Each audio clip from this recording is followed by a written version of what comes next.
Avant de répondre à votre question, je vais quand même, permettez-le-moi, saluer toutes nos forces de sécurité qui sont depuis plusieurs semaines au front face à des enfants souvent, et qui, que ce soit la police nationale, la gendarmerie nationale et plus particulièrement les gendarmes mobiles qui font un travail remarquable sur Koungou actuellement et très professionnel. Je voulais ce soir publiquement leur témoigner ma reconnaissance et j'invite les Mahorais à le faire en toutes occasions. Alors, cette situation que nous vivons, vous avez raison, elle est inacceptable. Les Mahorais qui sont paisibles et qui respectent la loi ne l'acceptent pas. Je ne l'accepte pas. Nous allons donc y mettre un terme. Il faut bien distinguer deux publics parmi ceux qui, aujourd'hui, troublent l'ordre public. Il y a d'abord les meneurs, les violents, ceux qui sont probablement les plus âgés.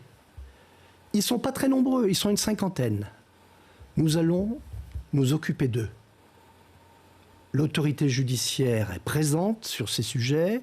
Il y a 22 militaires actuellement qui travaillent à les identifier, ces fauteurs de troubles, à accumuler les preuves dans les dossiers et nous irons les chercher. Ce soir, demain, dans 10 jours, qu'ils le sachent. Nous irons les chercher et nous les présenterons aux juges. Et nous les présenterons aux juges. Et ces derniers jours, ils ont été, on en a interpellé. On en a interpellé 7 ce dernier week-end. Il y a effectivement un Mahorais et 6 étrangers. Ce sont pour la plupart des mineurs. Ils seront présentés en temps voulu aux juges. Nous restons dans un état de droit, je me permets de le rappeler. Et parce que Mayotte, c'est la France, et que la France, c'est l'état de droit. Et donc, le droit l'emporte toujours sur la violence. Aujourd'hui, la population dit avoir peur. Et je la comprends. Elle n'a effectivement aucune raison de supporter ce que nous supportons. Donc, le premier public, ces meneurs, là, ces violents, on va s'en occuper. Et puis, à côté, il y a tout un tas de gamins, sans doute beaucoup plus fragiles, sans doute beaucoup plus manipulés, dans cette période qui est un peu compliquée en plus. Ces gamins-là, il faut qu'on les traite comme ils sont, c'est-à-dire comme des enfants. Quand vous avez face à vous des enfants de 10 ans, vous ne pouvez pas les traiter comme un enfant de 17 ans ou un jeune majeur violent. C'est pas possible. Donc moi, j'appelle au sursaut d'abord les parents, qu'ils prennent enfin leurs responsabilités. Un enfant de 10 ans, je l'ai déjà dit sur votre antenne, je le redis ce soir, n'a strictement rien à faire avec un parpaing dans la main.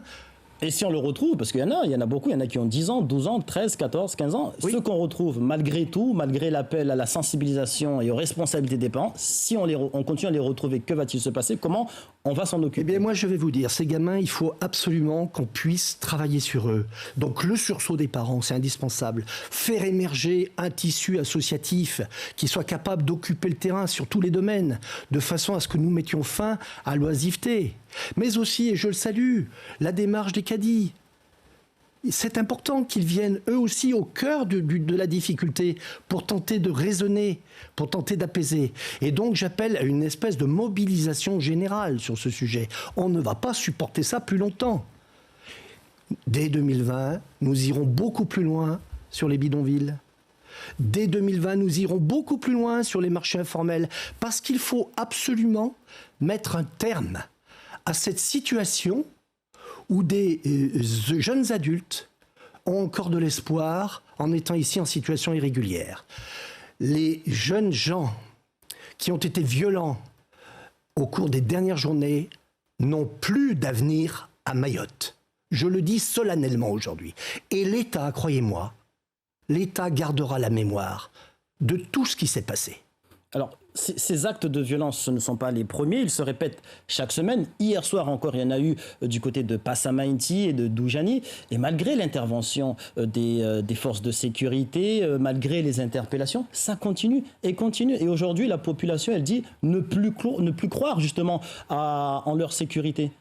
Comment justement mettre un terme Très concrètement. Vous évoquez Passamenti. Passamenti, c'est un problème entre bandes.